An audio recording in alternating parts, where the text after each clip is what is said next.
Vous avez justement initié intenté un procès contre le président et son épouse. Comme chef d'accusation, vous dites pour assassinat de 2 membres de votre famille. Oui. Alors, qu'est-ce qui s'est passé? Le 24 février, j'ai déposé plainte contre le président de Djibouti et son épouse, Odette Haïd. Devant les tribunaux français. Tribunal de français. Et pour contrecarrer cette plainte que j'ai posée, c'était plus facile à faire la même chose en gouvernement de Djibouti, dans le tribunal de Djibouti. Moi, je ne suis pas contre le tribunal de Djibouti, mais je sais que les juges là-bas, ils ne sont pas indépendants. Il y a le fils de mon frère qui se trouve mort dans son chambre, à côté de sa mère, dans une maison. Il est mort par pendaison, je vois appris. Oui, mais sans bruit, sans rien. Quelqu'un qui a 23 ans, qui fait presque 100 kilos, avec une petite cravate, c'est impossible. Ok, c'est l'intimidation. Donc, il ne s'agit pas de suicide. Et notre président, il a l'habitude. C'est pas la première fois. Après ça, il y a eu combien de morts? Il y a eu la mort de la chef de la gendarmerie. Avec 4 balles, il s'est suicidé. Est-ce que vous pouvez se suicider avec 4 balles? Mais vous étiez quand même très très proche du président Ismaël Omar Guelleh. Qu'est-ce qui s'est passé pour que vous tourniez dos? C'est le principe. Moi, je suis un homme de principe et j'accepte pas qu'on touche la Constitution.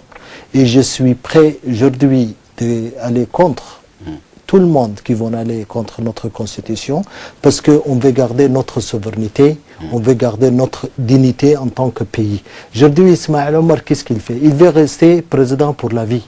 D'où la révision de la Constitution. Oui, malgré il a falsifié la Constitution, comme on vit dans un drama où lui, il fait la mise en scène de l'attentat, il fait la mise en scène de l'élection, il fait la mise en scène de tout. On connaît ça. Mais comment expliquer aujourd'hui autant de meurtres à Djibouti? J'en veux pour exemple le 12 mai 2010, meurtre du colonel Abdi Hassan Bogoré, qui est responsable de la police militaire. Le 31 mai 2010, 3 soldats ont été tués dans l'exercice de leurs fonctions. Et pourtant, c'est un pays fortement sécurisé. Il y a là-bas la plus grosse base militaire française et même une base américaine. Comment expliquer ces écarts quand même de violence? Les violences, il est intensifié depuis qu'il y a eu la fin de son 2e mandat. Et quand il ne faut pas oublier, notre chef d'État, il est origine d'un chef de la sécurité nationale, c'est un policier qui connaît tous ces détails. Et c'est dommage que le chef de la gendarmerie, si vous voulez, on dit officiellement à Djibouti qu'il s'est suicidé avec 3 balles ou 4 balles dans le corps. Peut-être qu'il s'est tiré des balles dans le corps. Mais est-ce que vous pouvez tirer 4 fois? La première fois, ça fait pas mal, donc vous répétez la même chose 3 fois, 4 fois, avec 4 trous. J'ai jamais vu un certain assassination. Apparemment, votre personnalité dérange aujourd'hui parce que peut-être vous avez des visées politiques. Est-ce que c'est vrai que vous avez des visées politiques? Je pense que je peux faire beaucoup mieux que les gens qui sont à Djibouti actuellement. Si c'est pas de la démagogie ce que vous dites? Pas du tout. Je suis sûr et je pense que les gens dans le secteur privé, ils peuvent faire beaucoup mieux que les gens qui sont aucune notation de business. Si on a la même élection à Djibouti, je peux vous garantir, je suis quelqu'un qui calcule. Je suis un homme d'affaires et je sais que je ne vais pas prendre un risque que j'ai aucune chance à gagner. S'il y a cette vote de transparent, le président djiboutien ne va pas gagner 3%.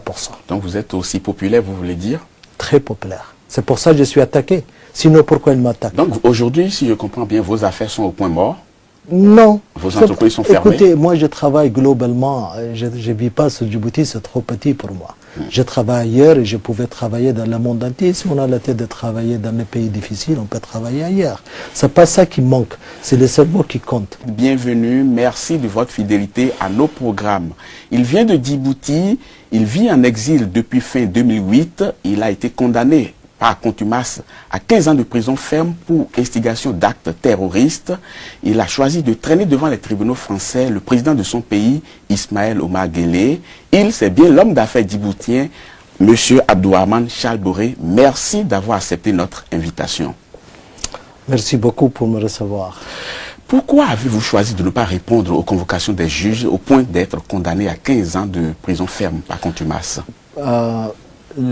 Comme j'ai quitté Djibouti fin octobre 2008, la raison c'était parce qu'il y avait l'intervention, si vous voulez, directe de la force publique de gouvernement pour arrêter le plus grand chantier de la port de Djibouti qui s'appelle le port de Doralé, qui était, si vous voulez, un projet avec un crédit commercial privé avec le gouvernement djiboutien et le gouvernement. Donc ils ont arrêté les travaux. Et ils sont arrêtés et le jour-là, j'ai compris que il n'y avait plus de logique dans la tête parce que le gouvernement ne réagissait pas d'une façon rationnelle. Et ils partaient même contre leur propre intérêt parce que c'était la période où ils voulaient faire le changement de la Constitution. Oui. Et comme je refuse personnellement en tant que quelqu'un qui est d'abord de la secteur privé et quelqu'un qui comprend que les gens dans le monde aujourd'hui, on aime la bonne gouvernance, on aime la transparence et on aime qu'il y a, si vous voulez, un pays de droit avec certaines rigueurs. On ne peut pas, je ne pouvais pas me mêler dans le changement de la Constitution. Donc vous y êtes opposé? Je suis opposé. Et depuis que j'étais opposé, j'ai démissionné. Finalement, j'étais 9 ans en tant que président de l'autorité. Donc après tout cela, vous êtes Après parti tout en ça, exil? j'ai démissionné. J'ai dit que si on travaille contre l'intérêt national, je démissionne. Le 24, depuis, si vous voulez, début 2009, le président a commencé à mettre la pression en fermant ma société, malgré que j'avais 4000 personnes qui travaillent dans la société.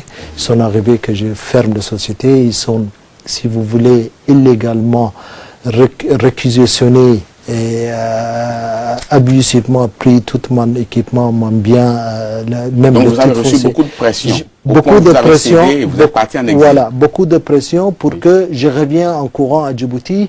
Et j'ai dit au président, voilà, excusez-moi, j'ai fait une erreur, je vais accepter, mais moi je suis quelqu'un qui va lutter contre ça. Et je suis prêt à dire non. Et vous payez les frais aujourd'hui? Et je paye les frais. Il y a des gens qui sont perdus leur vie et moi je suis prêt à perdre, si vous voulez. L'argent, c'est moi qui l'ai créé et je pouvais le perdre. Donc suite à cela, il y a un procès qui a été intenté contre vous. Après qu'ils ont fait ça, c'est moi qui l'ai pris. C'est moi qui l'ai pris, un avocat. Le 24 février, j'ai déposé plainte contre le président de Djibouti et son épouse, Odette Haïd. Devant les tribunaux français? Tribunal de français. Et pour contrecarrer cette plainte que j'ai posée, c'était plus facile à faire la même chose en gouvernement de Djibouti, dans le tribunal de Djibouti. Moi, je ne suis pas contre le tribunal de Djibouti, mais je sais que les juges là-bas, ils ne sont pas indépendants. Vous êtes parti alors en exil, mais n'empêche qu'il y a eu le procès qui a été intenté contre vous et le chef d'accusation est intitulé, je cite instigation d'actes terroristes et association de malfaiteurs. Est-ce que vous reconnaissez à travers ces chefs d'accusation? Je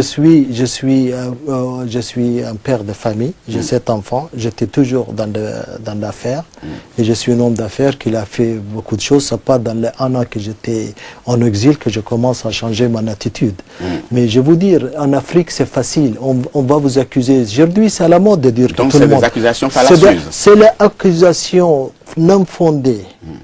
Et pas seulement ça, j'ai demandé à mon avocat de prendre, j'ai mis 3 avocats pour prendre le visa à l'ambassade de Paris pour aller à Djibouti. Donc mon avocat principal qui a écrit en lettre, j'ai des documents par écrit que je peux vous donner en copie, où il demande de venir à Djibouti pour faire ma défense. Et le ministre de Justice djiboutienne, il répond que non, vous ne pouvez pas défendre M. Boré, vous n'êtes pas permis de le défendre. Et ça, c'est contre le droit de l'homme. Oui, mais M. Abdourahmane Charles Boré, ouais. Au cœur de ces accusations, il y a eu l'attentat du 4 mars. Et dans cet attentat, on estime que il y a une main obscure et ce serait votre main. Qu'est-ce qu'il y a eu comme dégâts d'abord? Est-ce qu'il y a quelqu'un ou même s'il n'y a pas eu de perte en vie humaine, il y a eu beaucoup de dégâts matériels? Non, il n'y avait pas eu ni de dégâts matériels. Il paraît que c'était dans un parking. Donc il n'y a pas eu ni de dégâts matériels. Mais il y a eu un attentat quand même. Il paraît, parce que moi je n'étais pas là pour savoir. Mais qu'est-ce qui est encore pire? Les personnes qui disent que je l'ai parlé avec lui pour faire ça, on l'a mis en prison et 15 jours après, on l'a fait disparaître. Et ça, c'est bizarre. Et c'est pour ça, et il n'existe plus. C'est pour ça que j'ai porté plainte. Avant lui. Avant le 4 mars, je portais plainte le 24 février, avant qu'il y ait eu l'attentat. Et tout ça, c'est la fabrication de notre chef de sécurité oui, judiciaire. vous estimez que c'est des fabrications de preuves, c'est ce que On vous vit voulez dans dire. le drama à Oui, Djibouti. oui, justement, et pourtant il y a eu des écoutes téléphoniques et on a écouté votre conversation Ouais. et voilà ce qu'on en a transcrit. Citation, et vous disiez, vous donniez des instructions à quelqu'un, vous disiez vous parlez de nécessité d'intensifier et d'augmenter la cadence des attentats pour que les échos arrivent jusqu'à la place de Médélic et jusqu'au Blanc. Lorsque les attentats feront beaucoup d'échos, j'augmenterai aussi mon soutien financier. Fin de citation. Est-ce que vous reconnaissez à travers ces propos-là? Non, pas du tout, pas du tout. Je n'ai pas dit ça. Vous n'avez jamais échangé avec quiconque en parlant des attentats au téléphone? Pas du tout, pas du tout, pas du tout. Nous, qu'est-ce qu'on fait? C'est la réunion avec toute l'opposition. Qu'est-ce que j'ai fait à la place de... Si je vais aller dans la ligne de l'attentat et de la malfaisance, ce n'est pas la peine que je porte plainte et je paye des centaines de milliers d'euros pour mon avocat. Moi, j'ai choisi de façon légale, transparente. Je suis quelqu'un responsable qui connaît mon droit et mon justice. Même si lui, il est président de la République, il y a des choses qu'il n'a pas le droit de les faire. Oui, vous avez justement initié un procès, intenté un procès contre le président et son épouse. Comme chef d'accusation, vous dites pour assassinat de 2 membres de votre famille. Oui. Alors, qu'est-ce qui s'est passé? Il y a le fils de mon frère qui se trouve mort dans son chambre, à côté de sa mère, dans une maison. Il est mort par pendaison, je vois appris. Oui, mais sans bruit, sans rien. Quelqu'un qui a 23 ans, qui fait presque 100 kilos, avec une petite cravate, c'est impossible. Ok, c'est l'intimidation. Donc, il ne s'agit pas de suicide. Et notre président, il a l'habitude. Il a l'habitude, ce n'est pas la première fois. Après ça, il y a eu combien de morts? Il y a eu la mort de la chef de la gendarmerie. Avec 4 balles, il s'est suicidé. Est-ce que vous pouvez se suicider avec 4 balles? Mais vous, Abdourahmane Charles Bourré, nous sommes à la fin de cette émission. Merci beaucoup d'avoir été des nôtres.